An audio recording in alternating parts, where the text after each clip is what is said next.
Hi there, I'm Grant Stinchfield coming to you live from our Dallas-based studios. Newsflash for you, don't believe the mainstream media. The latest fake news story is that gun sales are going to languish under a Trump presidency. Listen, nothing could be further from the truth. All the evidence points to the continuing trend of year-to-year increases in gun sales. Yes, the Obama threat may be gone, but we still face other threats, terrorism, as well as violence in the streets of some of the American cities we see out there, the likes of which we haven't seen in decades. Americans realize criminals are more brazen and bold than they have ever been. Their disregard for human life is unfathomable. All of that has Americans realizing they need to take steps to protect themselves.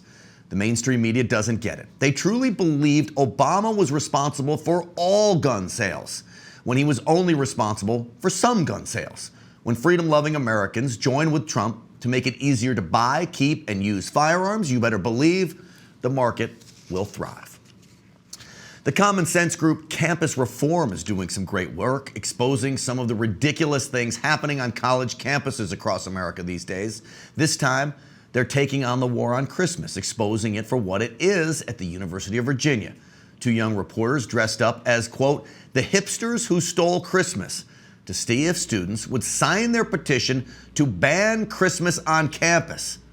Here's how it played out. I'm with Students for an Inclusive Holiday Season. Okay. And so we are just kind of letting the administration know that a lot of students on campus choose not to celebrate anything in the winter season. Cool. It's like a very Christian normative campus, and so we feel like it's just not really a safe space for people of different faith traditions. Like this time of year, it feels like people can like shove their like holiday like happiness in your face, like Merry Christmas, like ooh, and it just, you know, it gets kind of old. So we're just sending a letter to the administration to be like, hey, like this can be like almost oppressive for some people.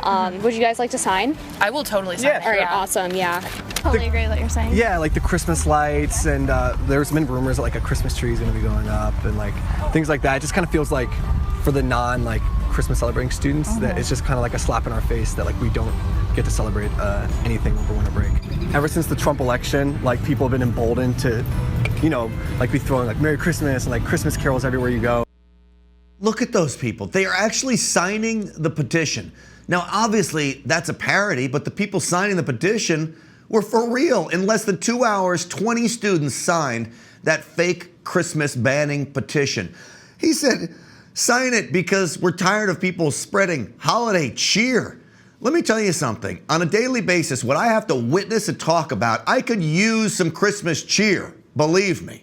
I'm not signing any petition, and those students shouldn't have signed the petition either. Their parents should be ashamed of themselves. And here's my message to the parents out there.